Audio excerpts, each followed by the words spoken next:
Hoje nós vamos conhecer um assunto chamado de soluções. Então, mistura de duas ou mais substâncias que apresentam um aspecto uniforme, né? Só é solução se for uma mistura homogênea, tá? E ela pode apresentar duas ou mais substâncias.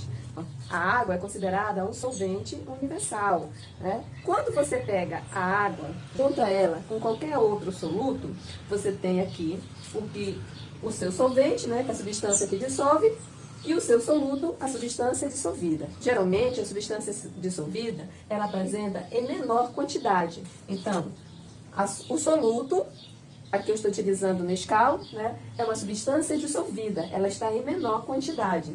E já o solvente, que é a água, né, é uma substância que dissolve, ela vai apresentar em maior quantidade. Então, quando eu pego a água, que é o meu solvente, e o Nescau, que é o meu soluto, e misturo, eu vou ter o que eu chamo de solução. Então, essa solução aqui, ela originou de um soluto e um solvente. Então, os tipos de soluções. As soluções, geralmente, elas podem ser de três tipos. Ela é sólida, gasosa e líquida, tá? Como uma solução sólida, eu posso citar o exemplo de um latão, né, um bronze. Como uma substância gasosa, né, podemos ter o ar atmosférico, que apresenta neônio, oxigênio, argônio, gás carbônico. Então, são substâncias gasosas. Outro tipo de solução é o líquido. Líquido, água e álcool, né? Vai ter uma solução líquida. Tá? E, resultando aí, vamos ter o que nós chamamos de solução, que é a mistura de duas ou mais substâncias, ou seja, que tenha apenas uma única fase, né? Vamos pegar o nosso exemplo novamente. Nós observamos aqui, né, que o Nescau e a água, ela gerou uma única fase. Na classificação da solução, né, eu coloquei para vocês a água e o açúcar. A água e o açúcar, vamos ter uma solução, sendo que a água é o solvente e o açúcar o soluto.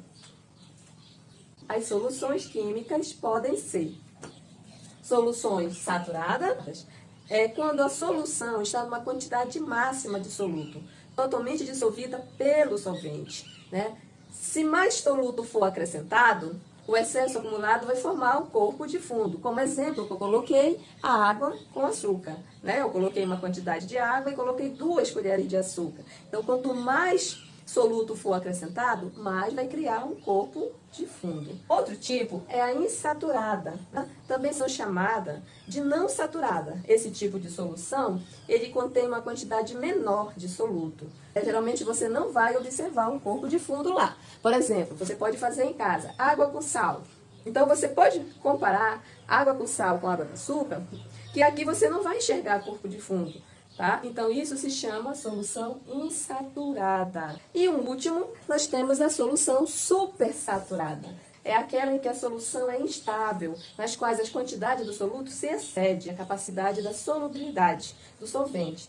Ah, mas eu não entendi isso, professora. Então, vamos lá. Supersaturada. Pense que você tem água com açúcar. Você não quer ver açúcar lá no fundo do seu recipiente. Você aquece, né? Quando você aquece qualquer substância, você vai estar fazendo daquela solução, que era saturada, vai estar tornando ela supersaturada. Ah, então quando eu aqueço, eu tenho uma supersaturada. Tá? Então, o soluto ele excede a quantidade do solvente, né? Água mais açúcar aquecido, eu tenho uma solução supersaturada. Além disso, segundo a natureza do soluto, as soluções químicas são classificadas em soluções moleculares, quando as partículas são dispersas na solução, ou, por exemplo, por moléculas, né, como o açúcar, né, eu coloquei aqui a fórmula do açúcar, então é uma solução molecular. E a solução iônica, quando as partículas são dispersas na solução por íons, né? No exemplo, eu tenho o cloreto de sódio, né, e os íons Na, íon positivo, e cloro, íon negativo. Então, quando a solução apresenta os íons, eu digo que a solução é iônica. Quando ela apresenta as moléculas, a solução é classificada moleculares. Até a próxima aula.